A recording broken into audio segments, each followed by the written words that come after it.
Hare Krishna. So, welcome everyone to our today's session on Mahabharat character series. We'll begin with our prayers. Om Ajnanatimirandasya Jnananjana Shalakaya Chakshurunmilitam Yena Tasmai Shri Gurave Namaha. Namo Om Vishnupadaya Krishna Prasthaya Bhutale Srimate Bhaktivedanta Swami Nitinamine Namaste Saraswati Deve Gauravani Pracharine निर्विशेष शून्यवादी पाश्चात्य देश तारिणे जय श्री कृष्ण चैतन्य प्रभु नित्यानंद श्री अद्वैत गदाधार श्रीवासदि गौर भक्तवृंद हरे Krishna Krishna Krishna Hare Hare Hare Ram Ram Ram Hare Hare Hare Krishna. So we are discussing the wonderful life and teachings of Kunti Maharani. So last time we discussed how Kunti Maharani, she was born from Shurasena, and then she was given to Kunti Bhoj. That's how she got the name Kunti. And then she served Durvasa Muni and she got the benediction of being able to call any Devata. And just out of curiosity, she called Sun God, and then ultimately Karna was born. But because Kunti was a small girl still, she just put that small child in the river in a basket. And then we also heard how she was married to Pandu, and then Pandu, because of some unfortunate circumstances, he departed. And then before that, Kunti, she begot children from five devatas because Pandu was cursed. And then after Pandu departed, Kunti, she was brought to the palace of Hastinapur again by the sages. So that's what we discussed so far. So we'll continue.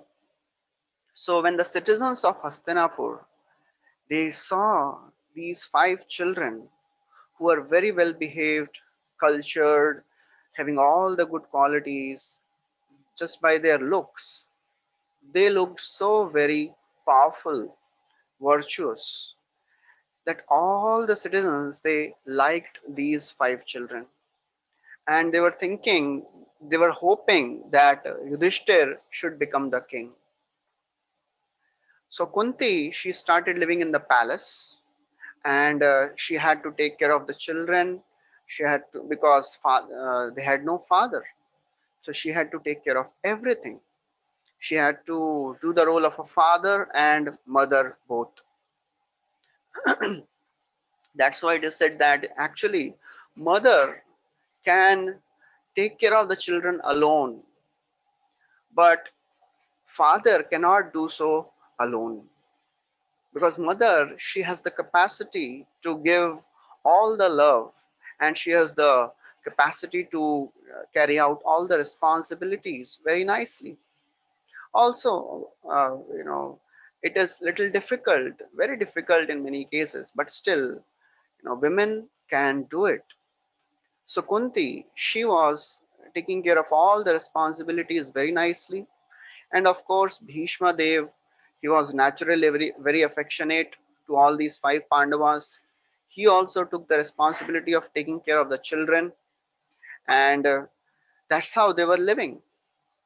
Although Kunti, she was living in the palace, she was in complete anxiety because she could see the animosity of Kauravas towards the Pandavas, sons of Pandu. And then, Duryodhan, he was so very wicked. He plotted along with Shakuni, Karna, and he poisoned Bhima. And then somehow Bhima was saved. So she was in complete anxiety. She was living in the palace, always praying to Supreme Lord Vishnu. This is very important, that when we are living our life, practicing spirituality, marching towards God, prayers are integral part of a devotee or a spiritualist. Anybody who wants to come close to God, he has to take shelter of prayers. As it is said, prayers are not like a stepney wheel to be used in emergency. Prayers are like the steering wheel which drive us throughout our life. So, prayers are very, very important. We should learn how to pray. We have to pray for strength. We have to pray for intelligence. We have to pray for wisdom. How to pray to Lord? There are various things we should pray when we come in front of the Lord. First of all, prayer going in front of the Lord does not mean that you just go and start asking whatever you want.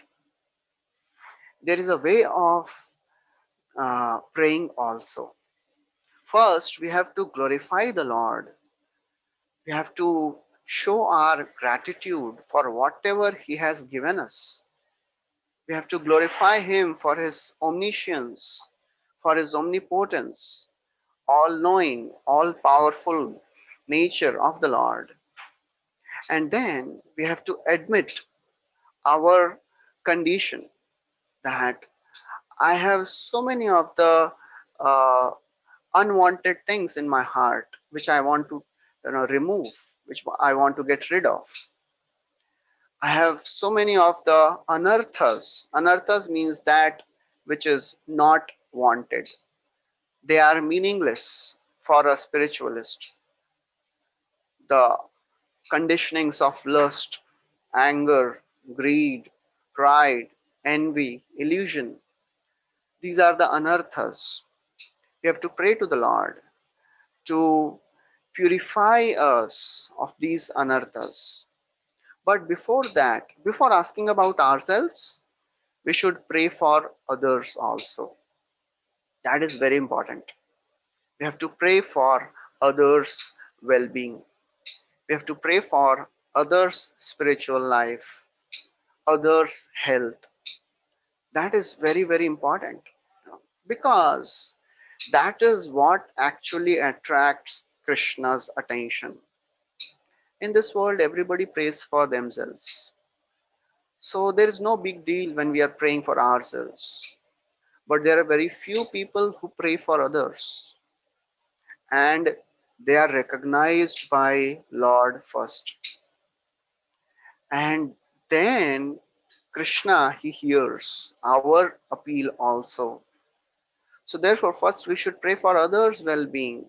And then we should pray for our purification. We should pray for getting a attraction, for a taste in the various practices of spiritual life. For example, meditation, chanting the names of the Lord, reading the various scriptures which are given by the Lord. These are the various prayers we have to offer, you know, and we have to make it a habit. We'll discuss more about prayers in some time because prayers are really very, very important. They are they should be our shelter. Whenever we are in distress, we should honestly, we should with all our hearts, we should pray to the Lord. So Kunti Maharani, she was praying to the Lord, and then ultimately they were sent to the Laksha Graha, the house made of lac, and then Duryodhan, he was planning to burn all the Pandavas along with Kunti, but somehow by the help of Vidur, they were saved. And there was at that time there was a lady who had come with five of her children, and they were staying in that same palace. So they all got burnt. But Pandavas, because they had already come to know, they made a tunnel and they escaped through that tunnel. But everybody thought, oh, Kunti and five sons, they are burnt. So now they were in the forest. And as they were roaming, there was a Rakshasa called Hidimba. He came and attacked these Pandavas. Bhima, he was so very powerful. He he fought with this demon and he killed this demon. This demon had a sister. Her name was Hidimbi. So by seeing the power of Bhima, she got attracted to Bhima and she pleaded with Bhima to accept her. She wanted to marry Bhima, but Bhima, he did not accept this proposal because she was a demoness. Although she had come in a very beautiful form, but Bhima, he did not accept the proposal. So this Hidimbi, she went to Kunti and she started speaking such wonderful philosophy. She said, "Oh, a lady should not be refused by a Kshatriya if she approaches." And then Kunti, she was so very pleased hearing the profound philosophical conviction of this demoness that she actually told Bhima that you should marry her. So that was the power of, that was the knowledge even of people who are seemingly from a demoniac background. So Hidimbi knew all the scriptures also, and she convinced Kunti by her speech. So then ultimately Bhima married Hidimbi, and then Ghatotkach, the famous personality Ghatotkach, was born. And then Pandavas, they came to Ekachakra, and they were staying in the house of a Brahmana in Ekachakra. So this Brahmana, he would take care of them, take care of their needs. Now Pandavas, they were in disguise of Brahmanas. So every day they would go out, beg, and whatever they would get, they would come and give everything to mother. And Kunti, what she would do, she would divide whatever they would get in two halves, and one half will be given to Bhima, and the other half will be shared by Kunti and other four brothers and five Draupadi also. So as actually now so far Draupadi was not there. So the Kunti and the four brothers. So in between Vyasdev he came. Vyasdev, he comes many times in Mahabharata in between, and he keeps giving right type of guidance. And he goes and he would give right guidance to Duryodhana also, Dhritarashtra also.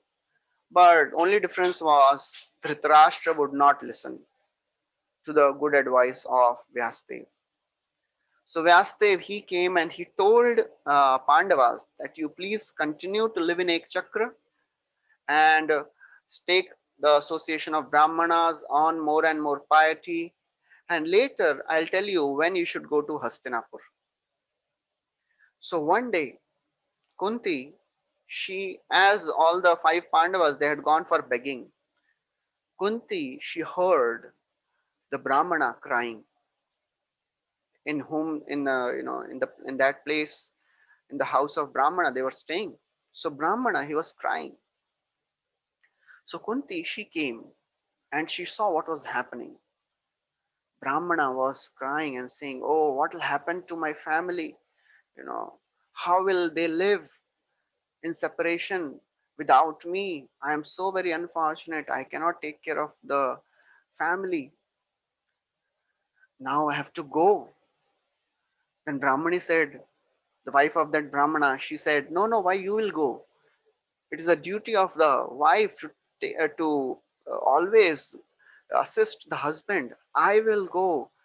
You please take care of the family." Then the daughter said, "No, no, no, both of you please stay. You know, a girl is supposed to serve the parents. I will go. You all please take care. You stay." Then they had a small son also. He was just few years old. He said, "Oh, why you are all crying? With my power, I will go and kill that demon." And hearing such words from the small child, everybody started smiling. So Kunti, she intervened at that time and she asked what was the problem. So they said, "Actually, there is a demon called Bakasur. who is staying nearby. He would come and he would eat the citizens of this village. And the king, he is not able to destroy this demon. So then the citizens, they went to this demon and they made a compromise. They made a deal. They said, why you are troubling us? You want food? Every month we'll send you a cart load of food. And you please be satisfied with that. Bakasur, he said, I will accept that, but one condition. I will eat the person who will get that cart. So from that day on, every month, one person would go from every family. And this month, it is our family's turn. And we are not able to decide who should go. So Kunti, when she heard, she smiled. She said, oh, don't worry, I'll send my son. So Brahmana, when he heard, he was shocked. He said, no, no, no, no. How can we accept that? You are our guest. And Kunti, she said, you don't worry, you don't know the power of my son. I will take care of it. And then somehow she convinced this Brahmana. She came back. By that time, all the Pandavas, they came. And he told Bhima, Kunti, she told Bhima. Bhima, he was so very happy, delighted with the prospect of fighting. That is a Kshatriya. You know, Kshatriya means whenever there is a prospect of fighting to establish the religion, he becomes very enthusiastic. You know, somebody was asking how to understand who is a Brahmana, who is a Kshatriya, who is a Vaishya, Shudra, because these terms itself are looked down.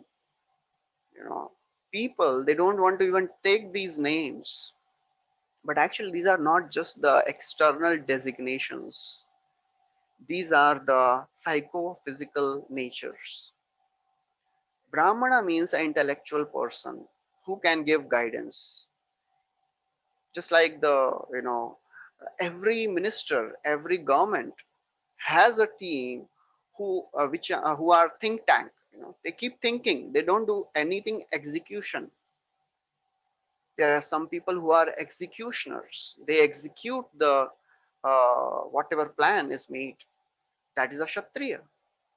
So in olden times, Kshatriya, they were very powerful and they would be so very happy. When they would see blood, they would be happy.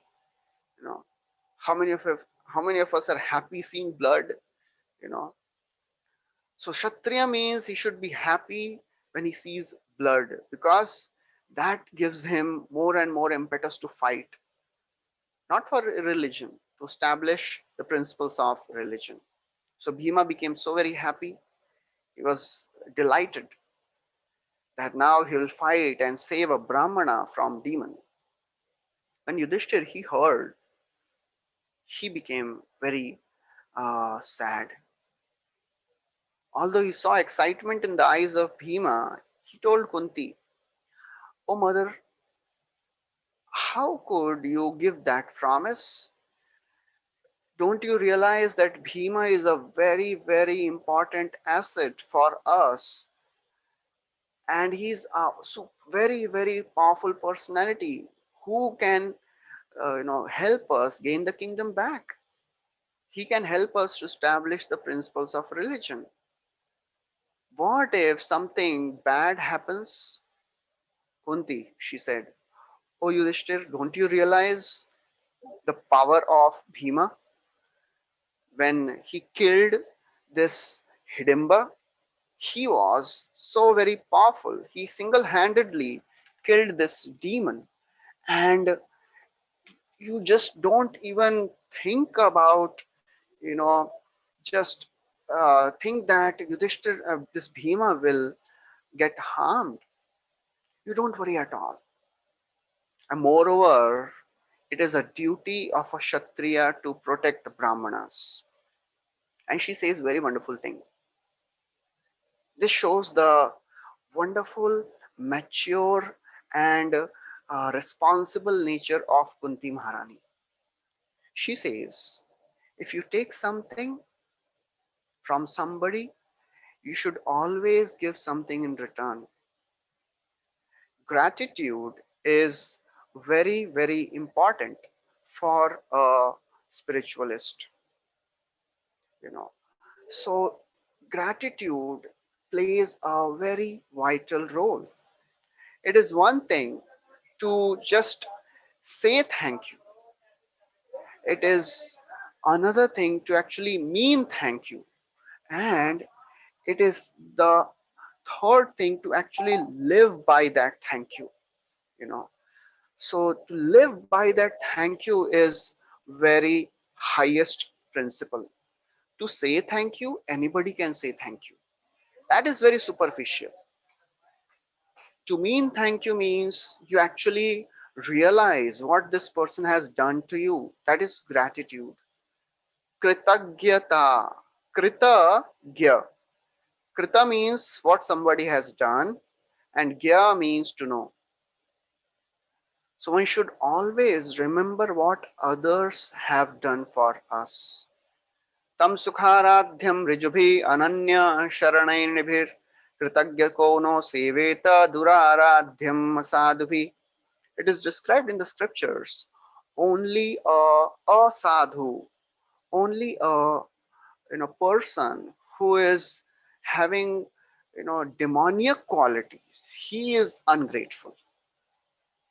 Any saintly person will always be grateful, and to actually live by that thank you, that means you should be ready to repay back, and you're ready to serve that personality with whatever capacity you have.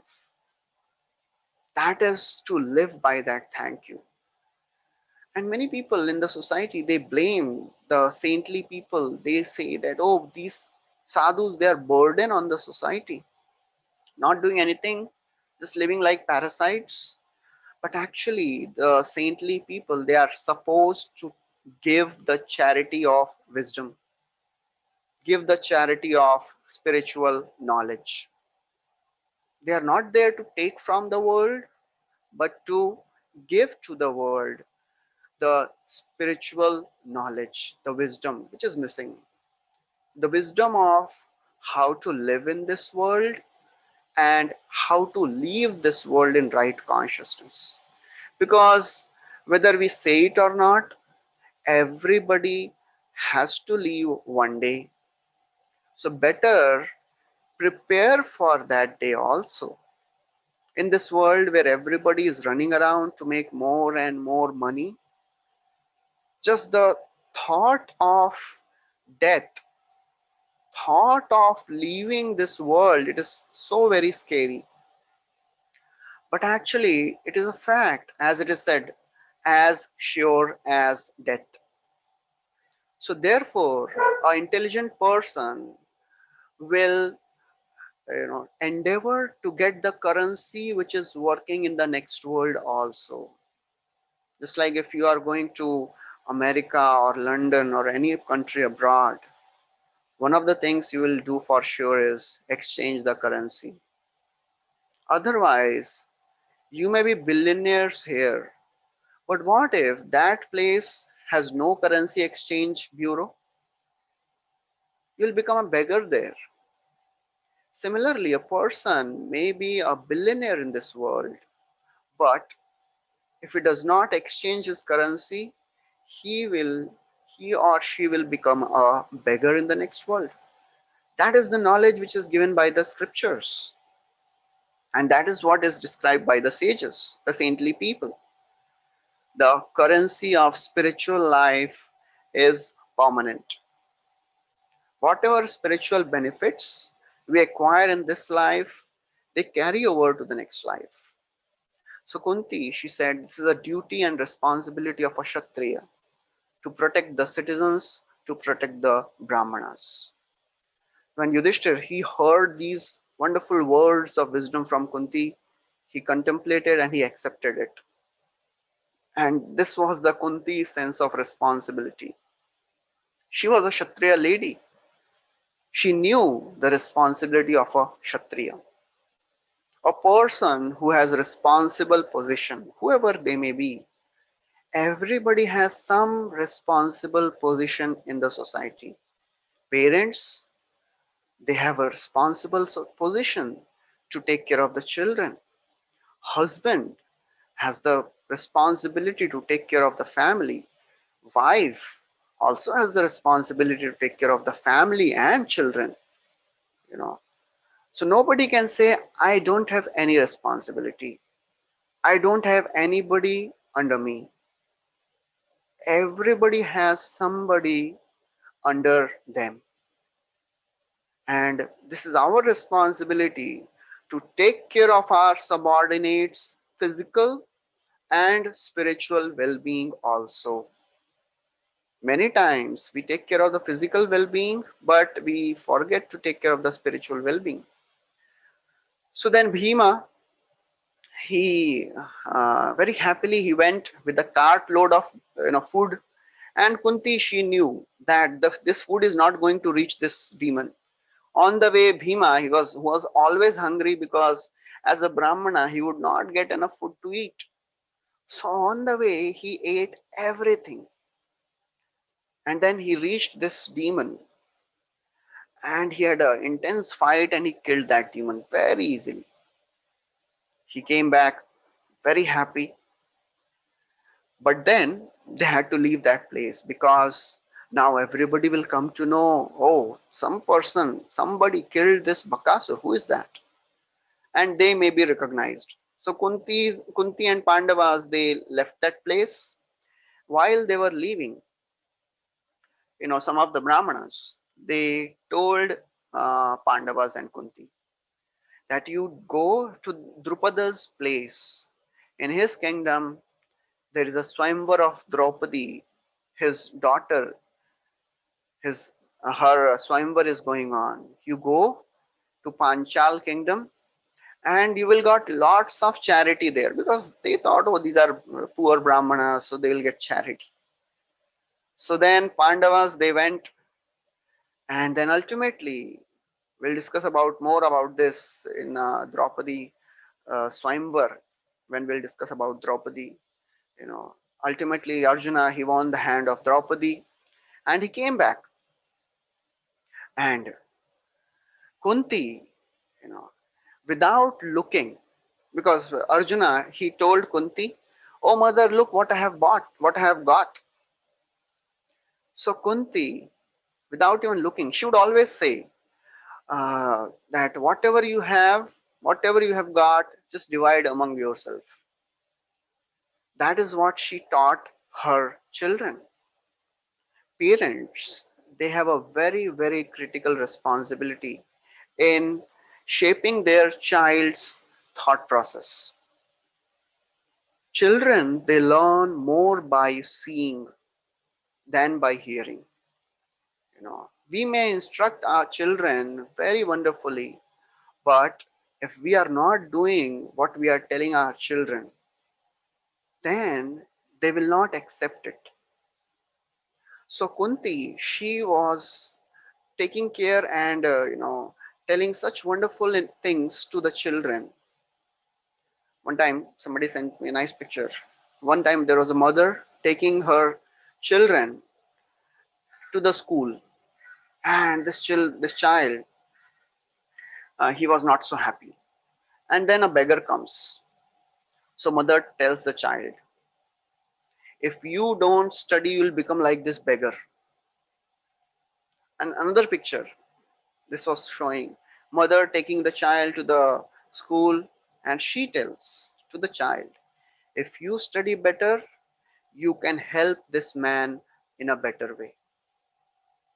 So the same thing, but the total different paradigm.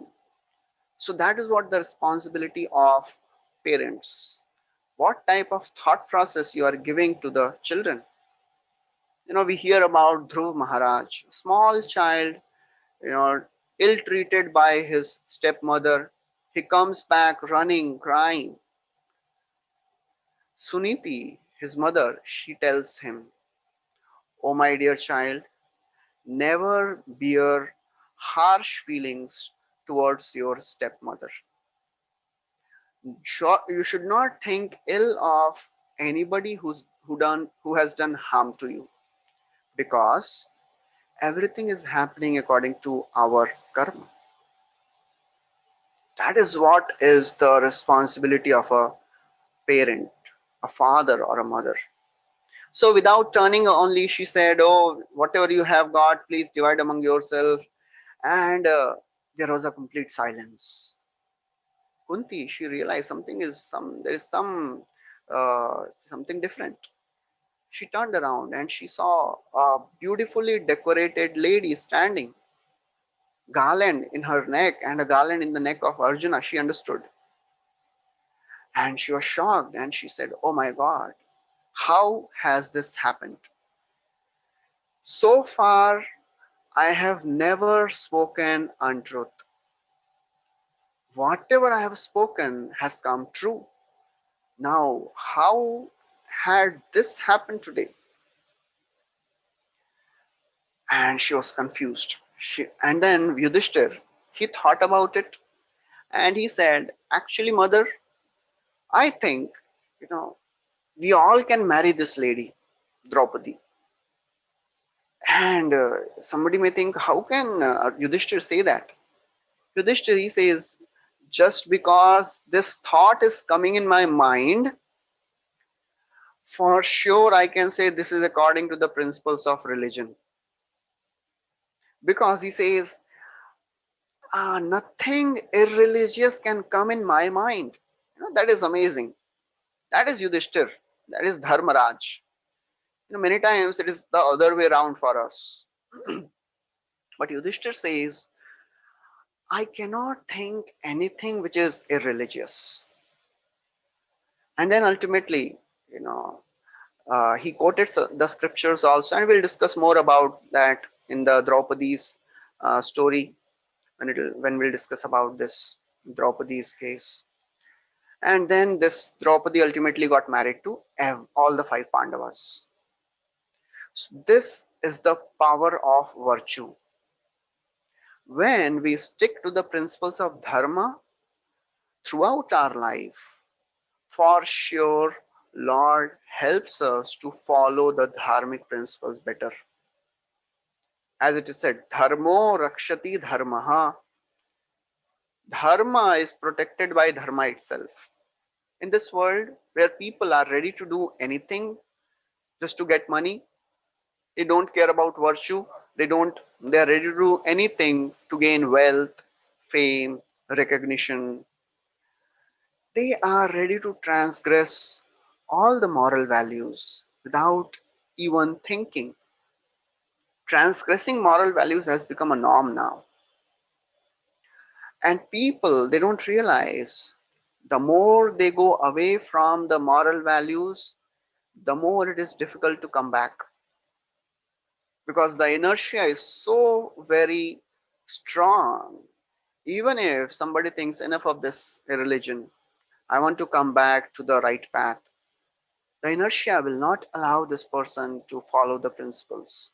So, therefore, we should abide by the principles of religion which are laid down by God, which are there in Bhagavad Gita in the scriptures, as far as possible.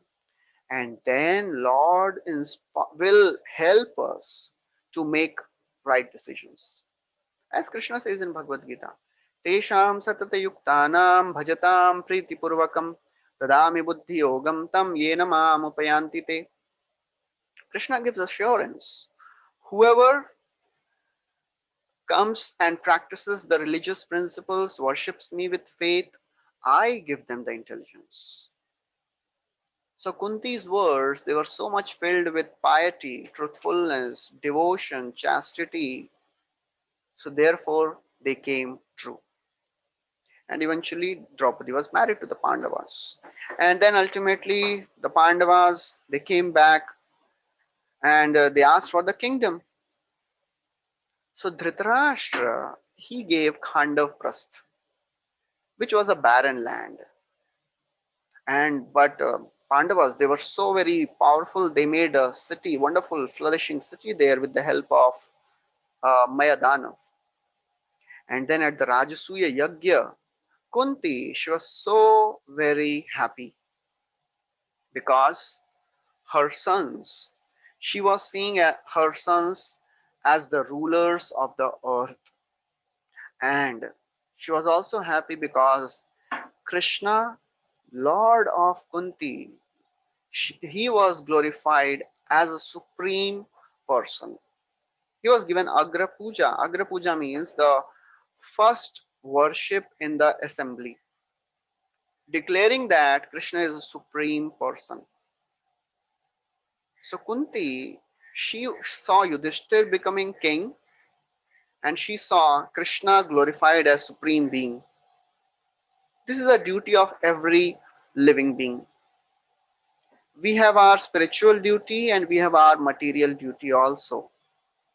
Many times we very nicely execute our material duties, but in course of our material duties we tend to forget the spiritual duties. Material duties should help us in the progress of dharma. Spiritual duties should bring us close to loving God. Both are equally important. And Kunti, she did both these responsibilities very nicely. Duryodhan then, when he saw the glory of Pandavas, how opulent they were, he became so very envious. And ultimately he plotted against them, called Yudhishthir for a gambling match, and snatched away everything. Within few moments, Kunti, she saw her sons becoming beggar from great kings, but she was helpless. She could not do anything. She was just the passive observer because none of the elderly personalities, none of the Kaurava elders said anything. And Kunti, she was really in distress. Then Pandavas had to go to forest. Kunti also wanted to go, but Vidura, he came and requested Yudhishthir that you please keep Kunti under my shelter. She's too old. She'll not be able to take care of the. She'll not be able to survive the austerities of the forest. So then Kunti stayed. She told Draupadi. Now this is very interesting. So Pandavas, all five Pandavas are going to the forest along with Draupadi. Kunti specifically, she told Draupadi, please take special care of Nakul and Sahadev because she had promised Madri that I will take care of them very nicely. And throughout her life, she followed that. That is a commitment, you know, that is a dedication to live by the words. In this way, 12 years passed, and Kunti, she was in great distress. She started doing lots of tapasya, fasting, praying to the Lord so that her sons may remain safe. And then she came to know about, this, and in this Agyatavas, the last year, she had no information of where were the Pandavas. Then she came to know about the Virat war and Duryodhan then and the party recognized that Pandavas are still alive and they fulfilled the 13 years of Vanvas. But he was not giving the kingdom back. Kunti, she was just passively observing everything, praying all the while. Many times we will be faced with situations in which we won't be able to do anything. As it is said, what when we don't know what to do, we should know what to do. You know, many times this will happen. We will not be able to understand what we should do now. But what we do in those circumstances determine our real mindset. Just like a sponge, if it is completely soaked in water, when it is pressed, water will come out.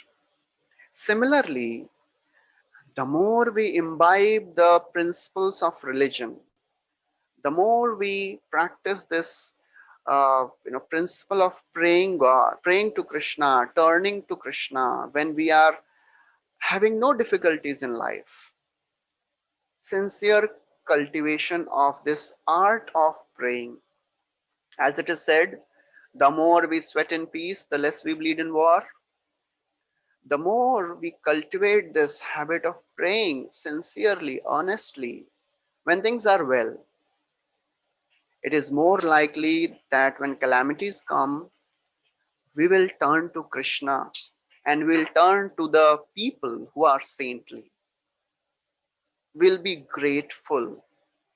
Many times when problem comes in the life, people they start blaming God. That means they have not accepted the spiritual life. They have not understood the philosophy. Many times people they follow spirituality when everything is going on well. They are called good time, good weather devotees. Everything is going on good in my life, okay, I'll accept God also. But when things are going wrong, oh, why God is doing this? I did so many things, still problems are coming. I went to temple, I gave donations, I helped people, still why problem is coming? That means we have not understood the philosophy, we have not understood God. So Kunti, she had to undergo so many problems, but she kept praying to God. So when we don't know what to do, we should know what to do. That is to turn to the saintly personalities, turn to God and seek their guidance. And then the war was evident. Krishna, he came to meet Kunti before the war. And when he came as peace messenger, he came to meet Kunti also. And Kunti, because she was the aunt of Krishna, she had a loving relationship with Krishna. She was aware of Krishna's divinity also. She knew Krishna is God. So she told Krishna, oh Krishna, I know that Duryodhana is not going to listen to you, but still you are trying so much. So Pandavas, they had sent some message through Krishna, and Kunti, she replied to those messages, always remembering her children. And as Kunti said, Duryodhana didn't listen. On the contrary, he tried to arrest Krishna, and then the war was evident. And war started. Every day, millions of warriors were killed. Kunti, she was getting the news of warriors getting massacred every day. And then she had to hear the news of so many of the beloved getting killed. And then ultimately, she heard the news of victory of the Pandavas. But she also came to know that after the war was over, then the five sons of Draupadi who were remaining, they were very brutally killed by Ashwatthama, beheaded. She underwent all these sufferings, tolerating all these.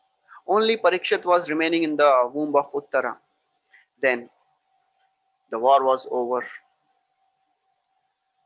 All the Pandava warriors, headed by the Pandavas, who were remaining, only few were remaining, only 5 7 personalities were remaining.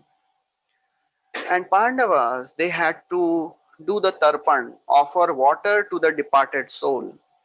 So Kunti, she came to the bank of Ganga where all this ceremony was going on. All the water, all the warriors, they were offered water. Her heart was shattered because not only because of the colossal bloodshed, but also because of the secret sorrow which she had in her heart. What was that? That was the identity of Karna, and that was troubling her a lot. Kunti, after she had, put her child in a basket, she didn't even know what happened to the child. First time she came to know about her child in that famous exhibition match when Karna entered with Kavacha and Kundal. And Kunti, she was so very happy, and at the same time she was so very sad because Karna was against Arjuna. She fainted actually, and then somehow she was brought back to consciousness. She could not do anything. She could not share this secret with anyone. She just suffered, agonized to see how Karna was manipulated by Duryodhan, how Duryodhan was using Karna, and she saw enmity growing between Pandavas and Karna, and this became worse, more and more bitter.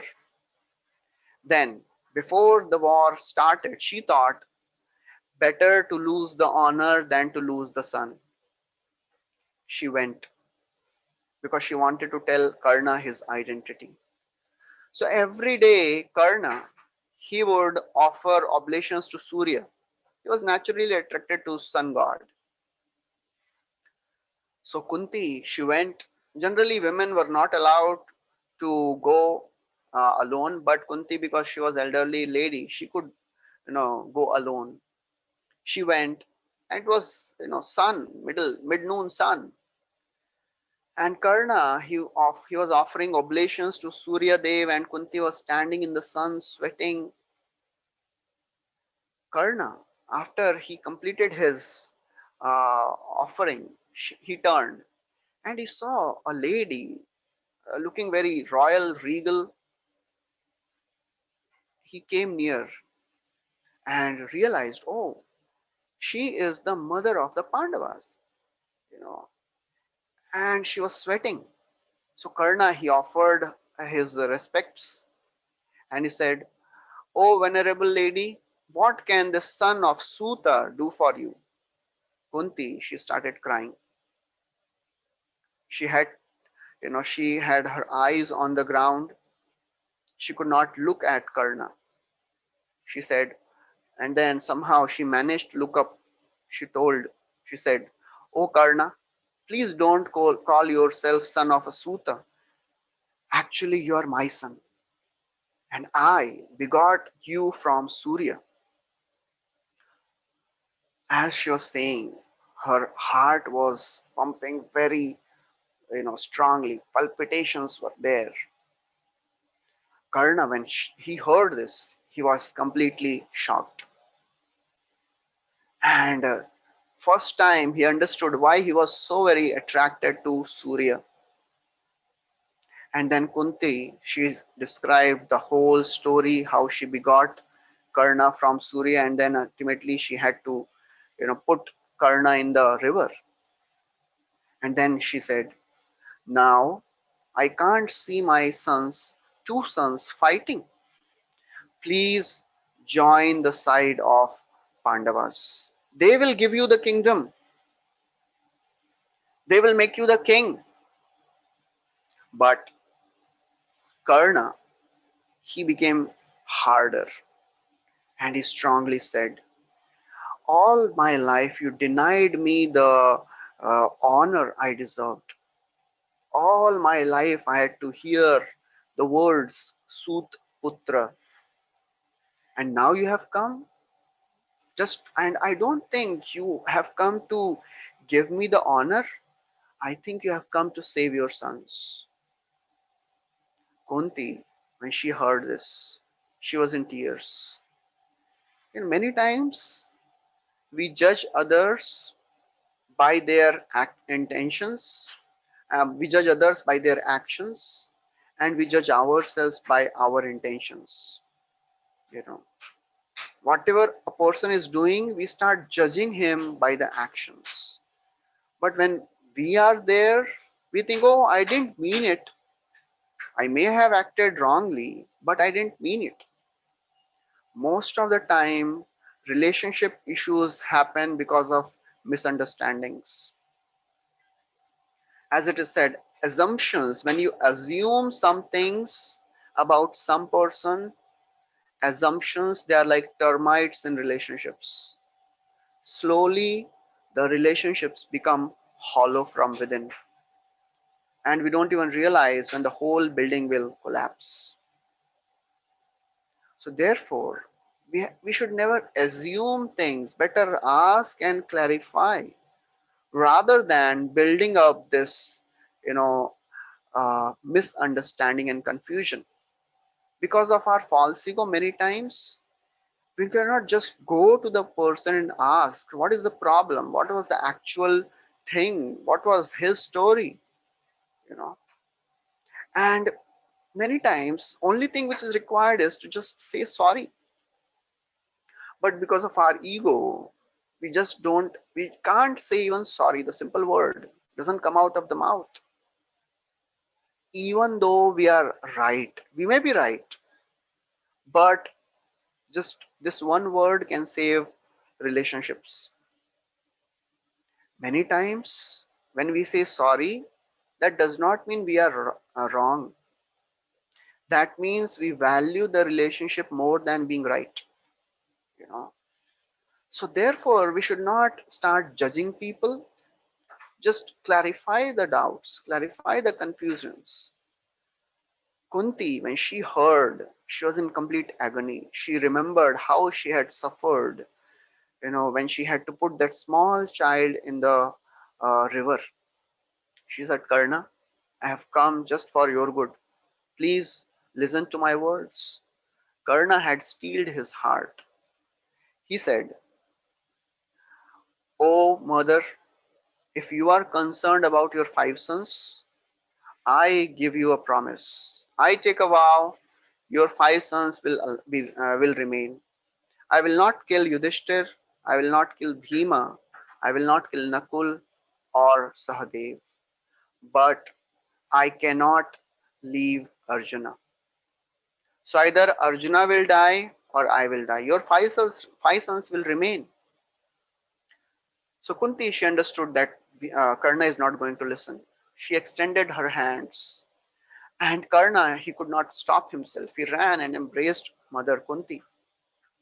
With a heavy heart, Kunti, she departed because she knew she is not going to see her son again, because she knew Arjuna is more powerful than Karna.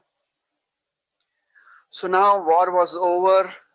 This Kunti was going to offer to have last, darshan of all these departed soldiers.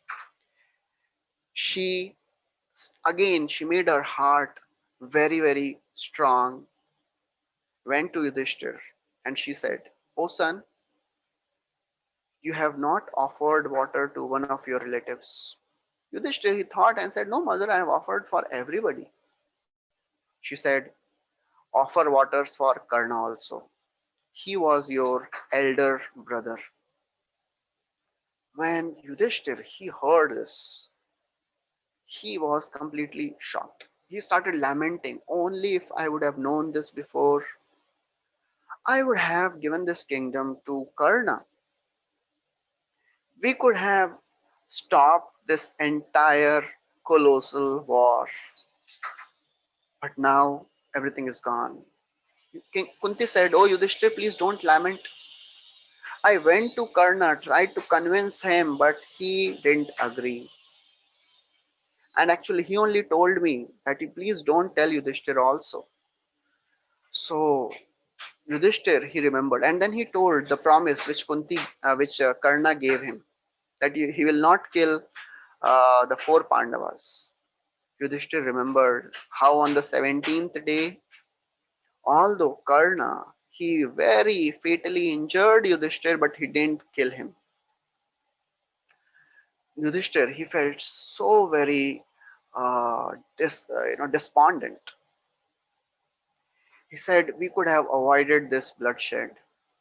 But somehow, because you didn't tell me, now this entire field has become a ground full of blood and dead bodies. Ultimately, he offered waters for Karna also, and then Yudhishthir was coronated as king. Kunti, she could have lived royally, but after Gandhari and Dhritarashtra, they went to forest. Kunti also went to forest, and she performed uh, lots of austerities and departed from the world and attained the spiritual world. Externally, the end may not be good in Mahabharata, but Mahabharata describes the another world where things are eternal. That is what is the goal of a spiritualist. Things in this world may go well, may not go well, but we should not get disturbed by them. We should always keep our eyes focused on the ultimate goal. That is called Shreya. Prayer and Shreya. Prayer means short term goals. Everybody of us, we have to take care of so many responsibilities, our family responsibility, our job, our society. But we should not forget our ultimate responsibility. And Kunti, she perfected her life, attained that perfection. So in Mahabharata, Kunti is described as a very stately lady and royal queen. Bhagavatam gives a more intimate picture of Kunti Maharani. First canto of Srimad Bhagavatam describes the wonderful devotional sentiments of Kunti. The eighth chapter, which is entitled as the prayers of Queen Kunti. So after Krishna, he saved Parikshit and he was leaving. Kunti, she comes and starts offering beautiful, beautiful prayers. And in those prayers, she reveals the whole world her convictions about this spiritual knowledge, who she was. She first of all he acknowledges Krishna as a supreme personality, and she says, "Oh my Lord, although so many calamities came in my life, Vishan Mahagne Purushad Darshanat Asat Sabhaya Vanavasa Krichrataha Mridhe Mridhenek Maharathastrato Draunyastrataschash Hare Bhirakshita." So she says, "Oh my Lord, so many problems, calamities came in our life. Bhima was poisoned. Then we had to, go through this fire in Lakshagraha. Then we had to face this man-eating demon Bakasur. And then Draupadi was about to be disrobed. So many calamities happened. But I don't care about all of them. I have only one desire, that these calamities may come again and again." Somebody may think, what type of prayer is this? Actually, she says, when calamities come, we'll think about you, then you will come, you will save us. So we don't have to offer such type of prayer if we are not on that level. At least we can pray to give us conviction and faith to go through the problems of our life. You know. So the prayers of Kunti Maharani are full of intense devotional disposition and classical philosophical conviction. These two things are very, very important. Coming to spiritual life does not mean just, uh, you know, just a sentimental way of serving God.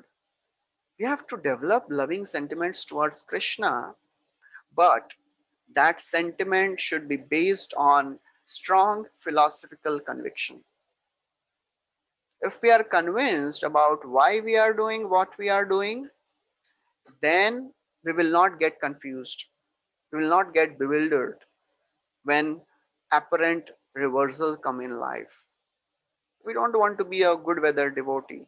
We want to be a very strongly fixed up spiritualist. So she in her prayers describes the actual position of Krishna. She describes her real mood of devotion.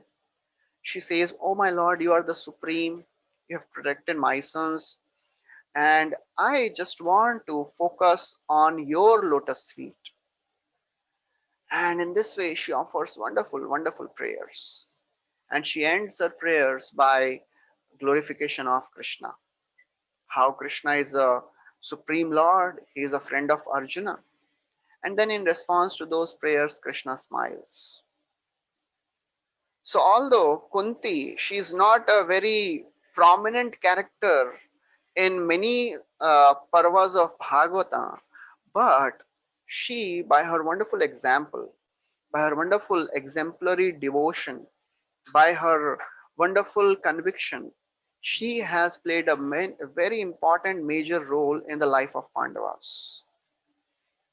And Kunti, she is successful because her success was she remembered Krishna in all the circumstances. That is a glory of Kunti Maharani. So that's how she is a very sterling example of motherhood and devotion. So we'll stop here. This is the story about Kunti Maharani. Thank you very much. Hare Krishna. So Thank you so much, Prabhuji, for giving us such a uh, different kind of understanding about Kunti Maharani. Maybe some of us did not know so much about her and her glory. But one of the things which came to my mind that under all circumstances, she showed the quality of gratitude. So this is how in our own lives, when things are not going positive, but still to feel grateful. Is there some Ramban kind of a thing, or it's some kind of a practice which we have to do? So if you could throw some light on that. okay. Yeah. So how to be grateful in all the circumstances? Many times people they blame God for the calamities which come in their life because of various reasons. You know, one thing is they don't understand that who is God. Krishna is called Karuna Sindhu. That means he's an ocean of mercy. He is the person who gave the position of nurse, mother to a demoness who came to kill him. So Krishna by nature is very loving, very compassionate, very merciful. So he never likes to put anybody in problems. It is we who suffer our own actions. As we know, every action has equal and opposite reaction. So whatever we may have done in this life or in the past life, we will get the reaction. And Krishna has nothing to do with whatever good or bad is happening in our life. Of course, he intervenes when somebody comes to him, and then he takes care of our account of good and bad reactions personally. That is that is the extra privilege which is given to a devotee. And Krishna is such a wonderful personality. It is said that when somebody comes close to him just one step, Krishna takes also one step, but his one step is unimaginable, you know. So, just like when a seed is roasted and sown in the ground, will it sprout? No, it will not sprout. Similarly, when somebody comes to the spiritual life, starts practicing devotion, service, then whatever reactions which are about to come, they are roasted. They are like the seeds which are roasted, and then they don't fructify. So it is said by Krishna that actually I minimize the reactions of living entities when they come to me. That should be the foundation of gratitude.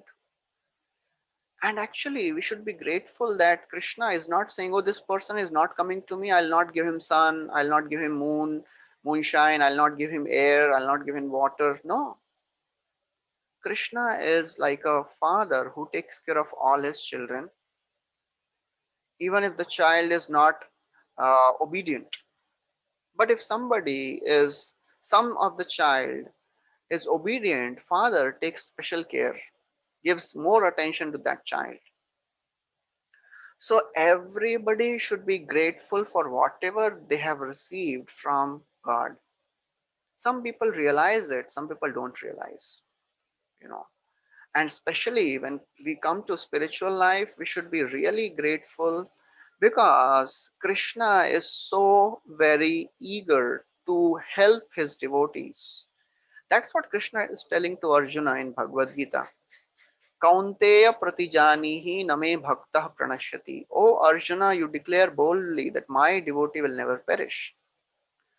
So being grateful is not actually a part of spiritual life, not a part of bhakti. Being grateful is bhakti. Gratitude is devotional service. When we are grateful for whatever we have received, that is like a fertile ground where the seed of devotion will grow.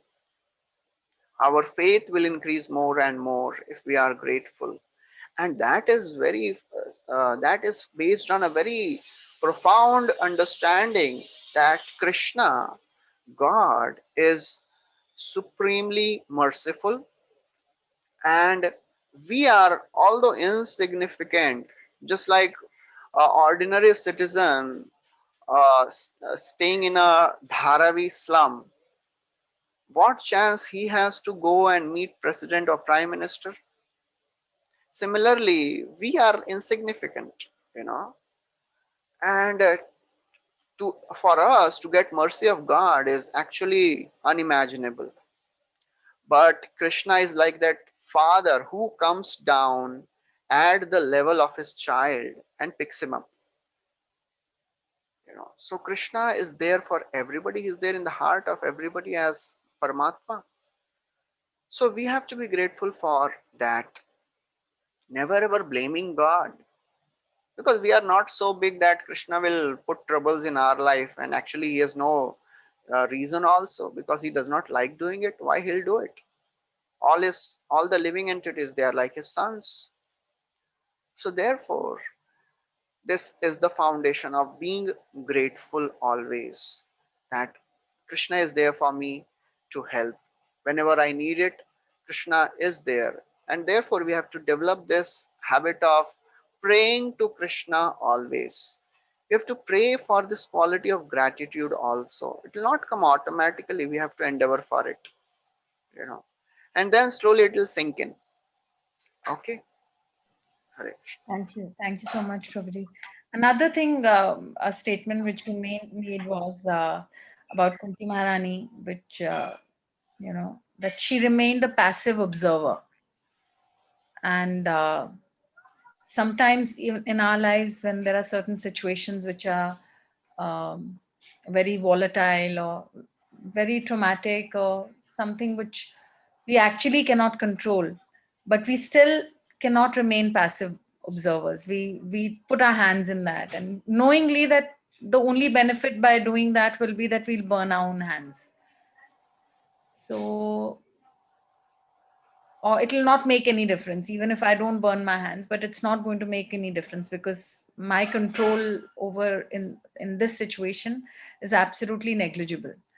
So how can we train ourselves to understand where we have to be a passive observer and where we have to, you know uh, put some action into the thoughts which are there going on in our heads?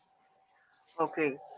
So yeah, it many times it will happen, but when to become passive, that will have to decide, using our intelligence at that point. And of course, we have to try first, you know. But Kunti, she was in a position she could not do anything actually.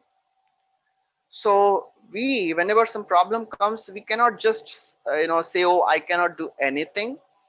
You have to try first, and even after trying, you know, nothing happens, nothing works out. Just like somebody is suffering from some chronic disease, he tried his best, tried all types of therapy, allopathy, homeopathy, ayurveda, naturopathy, whatever, all the pathis he tried, but it didn't help.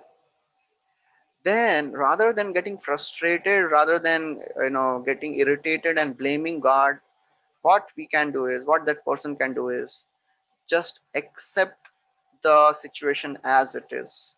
That will make the mind peaceful, you know. So that intelligence is actually given by Krishna when he sees that this person is really endeavoring his best, using his intelligence, and now he wants to come to this conclusion. So Krishna will give the understanding. That's the role of God. But we have to show our endeavor also. When we endeavor and then nothing works out, then we should just accept it. And in that situation, we should have somebody to guide us, because many times when we are in those situations, things bewilder our intelligence. So all of us, we should have some superior, some senior, who can guide us, whom we can take shelter of, whom we can ask, go and reveal our mind. And then when Krishna, he sees that, oh, this person is actually humbling himself and going to somebody else and asking for the solution, that itself, you know we may be knowing the answer. Many times it happens, we may be knowing the answer, but when we ask the same question to some of the superior persons, he gives the same answer. It clicks, because Krishna, he recognizes that now this person has become humble, and he gives that intelligence. So two things are required. First of all, we have to endeavor using our intelligence, and then we have to take shelter of some superior people, some intelligent, saintly people who can guide us. And of course, we have to read the scriptures every day. That is like eating our meals. When we eat our food, it nourishes our body. When we read scriptures, it nourishes our intelligence. And that's what will help us in our difficult times. So, the saintly personalities, the scriptures, they are very, very important to come to the right understanding. When to stop and when to continue pursuing the things. Okay. Thank you so much, Prabhuji. If anybody else has any question and that they would like to ask, I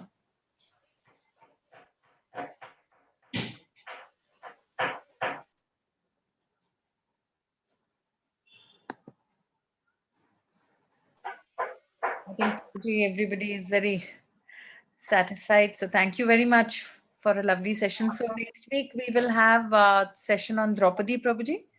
Yes, yes. Next will be on Draupadi. Thank you. Thank Okay. you so Thank much. you. Hare. Thank you, Mataji. Hare Krishna. Hare Krishna.